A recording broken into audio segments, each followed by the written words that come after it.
जहां रूस यूक्रेन युद्ध के बीच दुनिया में नए वॉर फ्रंट भी खुल गए हैं। चीन ताइवान की तनातनी के बीच यूएस कांग्रेस की स्पीकर नैन्सी पेलोसी ताइवान का दौरा करके चली भी गई और चीन देखता रह गया। हालांकि दोनों तरफ से धमकियों का दौर जारी है। इस बीच आर्मेनिया पर बीती रात अजरबैजान ने हमला कर दिया है।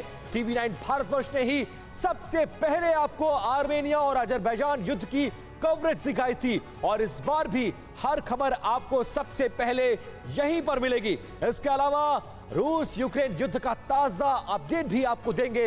हालांकि नैन्सी पेलोसी के साउथ कोरिया दौरे के बीच अमेरिका ने एक बहुत बड़ा ऐलान कर दिया है। क्या है ये ऐलान, ये हम आपको दिखाने जा रहे हैं। और ताइवान के पास जबरदस्त वॉर एक्सरसाइज जारी। जी हां, चीन ने ड्रिल के बीच 7 बस एक कॉल कर सकती है आपको कंगाल।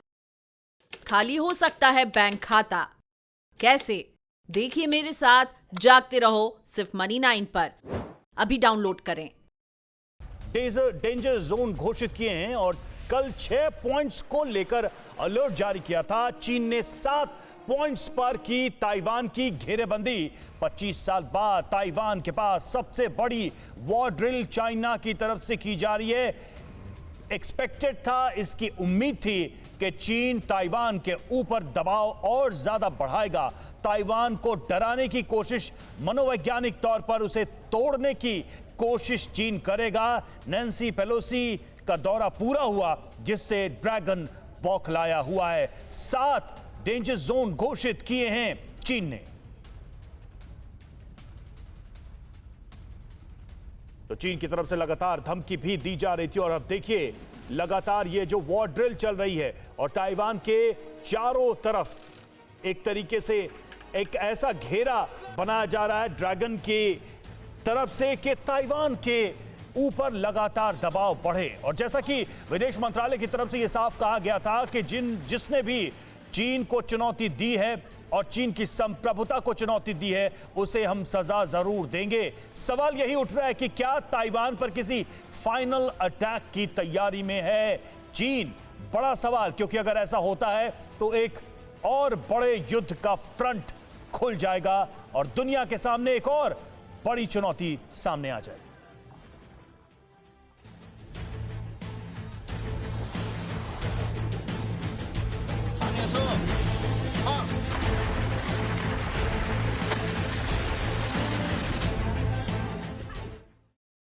तो बड़े चैलेंज हैं चीन की राहों में। ये हम क्यों कह रहे हैं वो आपको समझाने की कोशिश करते हैं कि बेशक ताइवान एक छोटा सा मुल्क हो और चीन उसके मुकाबले बहुत ताकतवर देश है और चीन ताइवान को घेरने की भी कोशिश कर रहा है, लेकिन इतना सब कुछ आसान नहीं है जितना दिख रहा है। वो हम क्यों कह रहे हैं वो भी आपको आगे बताएंगे और जो ग्राफिक्स है उसको भी आपको दिखाते चलते हैं और समझाते चलते हैं कि बहुत बड़े चैलेंज है चीन के राहों में और चीन के लिए ये रास्ता इतना आसान नहीं होगा। ये जो चैलेंज है वो आपके सामने दो चीजें, हम 2 बॉक्स में उस चैलेंजेस को दिखा रहे हैं कि आखिरकार ताइवान पर हमला करना इतना आसान क्यों नहीं है चीन के लिए और चीन के चैलेंजेस क्या हैं। युद्ध के लिए लगातार तैयारी बढ़ा रहा है ताइवान और ताइवान स्टेट में अमेरिका लगातार उसके साथ खड़ा है।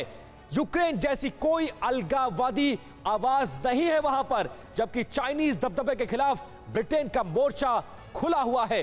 जापान, ऑस्ट्रेलिया भी खुलकर ताइवान के साथ है, जबकि चीन के लिए विदेशी बाजार की बहुत ज्यादा अहमियत है। तो दूसरी तरफ ताकतवर पड़ोसी भी भारत से भी उसका रिश्ता कड़वा है और इस बुरे हालात में चीन बुरी तरह से घिरता हुआ भी नजर आ रहा है और इसी मसले पर करेंगे चर्चा। और हमारे साथ एक खास मेहमान भी जुड़ गए हैं, ब्रिगेडियर संजीव थापर, रक्षा विशेषज्ञ के तौर पर वो हमारे साथ जुड़े। सर, जो परिस्थिति आप देख रहे हैं इस वक्त, कई वॉर फ्रंट खुल गए। एक तरफ रशिया और यूक्रेन पहले से युद्ध के मैदान में है, दूसरी तरफ आर्मेनिया और अजरबैजान में भी इसकी सुगबुगाहट शुरू हो चुकी है और तीसरा जो सबसे बड़ा वॉर फ्रंट खुलने की संभावना है वो चीन और ताइवान के बीच में है। चीन ताइवान को लगातार घेर रहा है चारों तरफ से और धमकियां भी दे रहा है, लेकिन चीन के लिए यह राह उतनी आसान नहीं है जितना चीन समझ रहा है। आप कैसे देखते हैं सर इसको? पहले छोटी लड़ाई से शुरू करते हैं, आर्मेनिया अजरबैजान की, जी। जो कि तकरीबन एक 100 साल पुरानी कॉन्फ्लिक्ट है। दोनों में एक एथनिक और टेरिटोरियल डिस्प्यूट है। जो उनकी लड़ाई 1920 से पहली बार लड़ाई हुई थी। तो बेसिकली ये जो नगोर्नो काराबाख है, ये एक आर्मेनियन एनक्लेव है जिसको तीनों साइड से अजरबैजान में है, अजरबैजानी से सराउंड किया हुआ है, और इनका बॉर्डर अच्छी तरीके से डिमार्केटेड नहीं है, रशिया के साउथ में है। पहले दोनों रशिया के का पार्ट थे, तो 88-91 में जब रशिया ब्रेकअप हुआ तो ये निकले।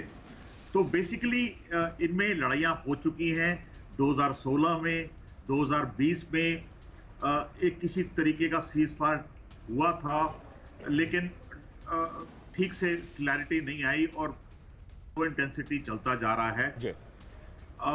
ये अब इन्होंने देखा है कि रशिया, जो कि डोमिनेंट इन्फ्लुएंस है इन दोनों के ऊपर, वो प्री ऑक्यूपाइड है यूक्रेन के ऊपर, और रशिया की हिम्मत देखकर यूक्रेन में अजरबैजान ने भी कुछ, अब कंफ्लिक्टिंग रिपोर्ट्स आ रही हैं, लेकिन लगता है अजरबैजान ने कार्रवाई शुरू की है।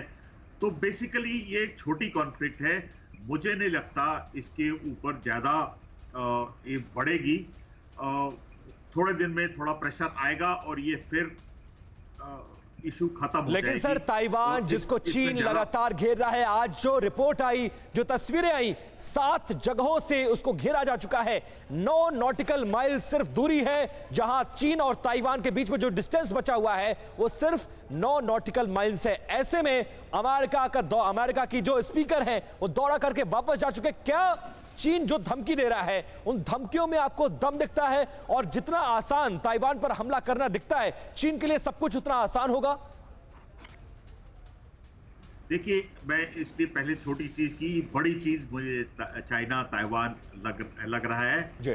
क्योंकि 2-3 चीजें बड़ी क्लियर हैं जी। कि China is very positive about Taiwan. शुरू से उनको वन चाइना पॉलिसी रही है, और पहले भी उन्होंने, जब भी कोई ऐसी हरकत हुई है, ताइवान का प्रेसिडेंट भी बाहर गया अमेरिका में, तो उन्होंने घेराबंदी की थी और फायर किया थे, लाइव फायर 90s में की बात है। तो चाइना बहुत पॉजिटिव है ताइवान के बारे में, और मुझे लगता है अमेरिका ने ये जानबूझ के किया है। क्या आपने भी खरीद लिया है गलत शेयर?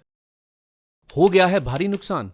देखिए मेरे साथ 80-90 पूरे 100 सिर्फ Money9 पर अभी डाउनलोड करें।